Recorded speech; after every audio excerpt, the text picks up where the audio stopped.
Hello, I'm Semily Sherry of Triple Moon, and in my video this time I wanted to speak about something that I've been experiencing, because I am, as probably a lot of sensitives among us and empaths are, we tend to be more loners. We've just learnt to kind of protect ourselves from being bombarded by everyone's energy, and so we tend to be the quiet ones, the ones who don't like socializing in big crowds, and we will often not speak out.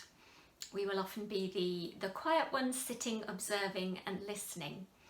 And obviously at this time in the world we are being called to be more involved and active in our communities. I think this is important because if we're going to help create a world where spiritual values are at the centre, then we need to be present in those positions.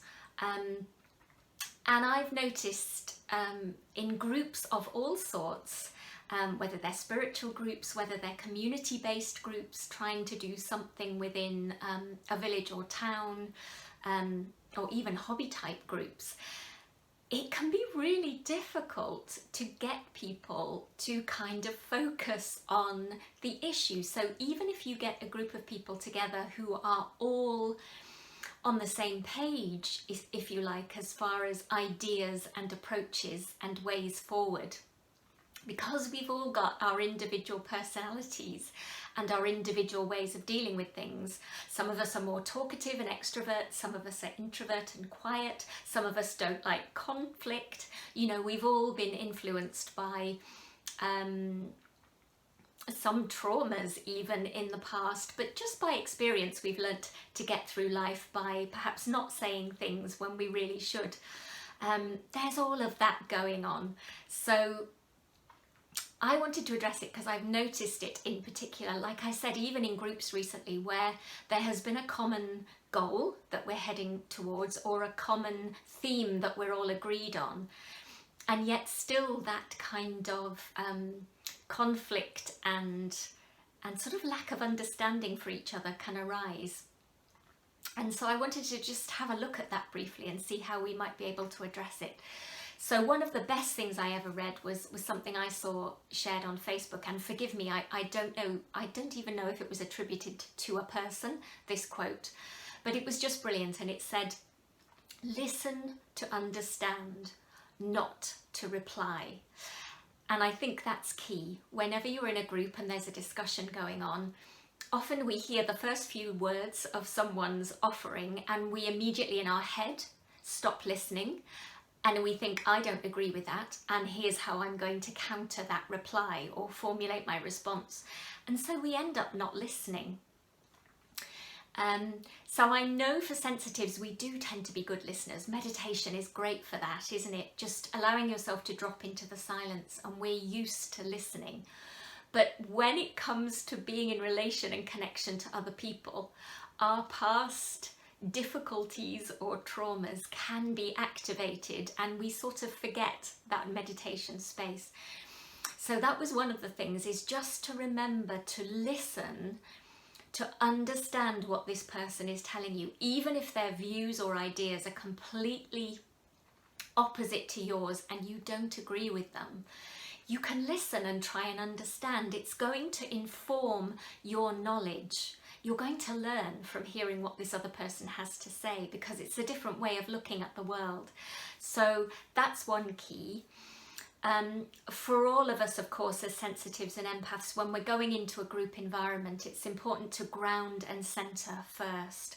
I always do that. I call in my spiritual team for protection, and I also then try to focus a little bit on breathing quietly before the meeting starts and opening my heart chakra, so that despite what may be going on within me because of my past experience, my heart chakra is open and ready to listen in an attitude of, this person is a divine expression. So that can be really helpful too. What I've also noticed is it's really helpful if in any group there is someone who's a facilitator.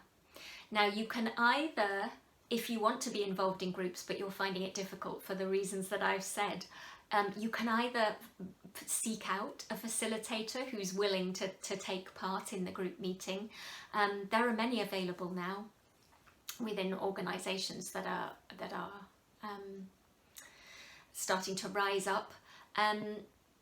Or you can perhaps choose, if you find it particularly difficult, you can choose to be the facilitator, and you don't always have to have a lengthy training, although that might be useful and helpful sometimes. But there are some really good videos on YouTube here, actually, about sort of key aspects of being a facilitator. And if you find that easier as a sensitive and empath, but you want to be part of what's going on, you could put yourself forward as the facilitator. So you stay neutral, but you just make sure that everybody gets heard. So the quiet people who don't speak up, you bring them forward to allow them to speak. And a key thing to any kind of group discussion, you keep people focused on their objectives. Again, when personal stuff and egos come into play, we can get focused on the differences between us and on the ways we don't agree.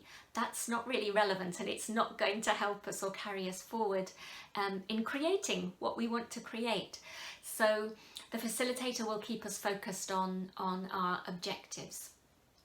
So you might want to consider, I'm actually thinking about it now, even though I am a natural counsellor and therapist, obviously that's what I do professionally, there's a certain art to facilitating, and I'm wondering if perhaps I might try and do some of that. I was just looking at a few videos this morning, not watching them, but just kind of thinking, hey, that looks useful.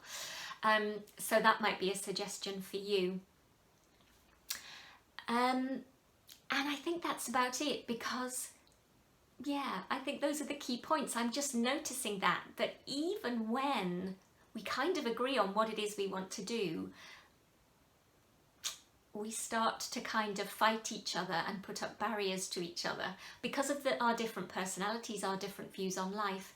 And so we need to find a way to get round that, because more and more, as I keep saying in my articles and videos, this is about knowing what your individual values are and standing up for your individual rights, but then being able to bring that into a community expression. The way forward globally now and locally where you are is to be able to collaborate, is to be able to create together, to protect your own individual rights and freedoms, and to contribute through those to the greater good.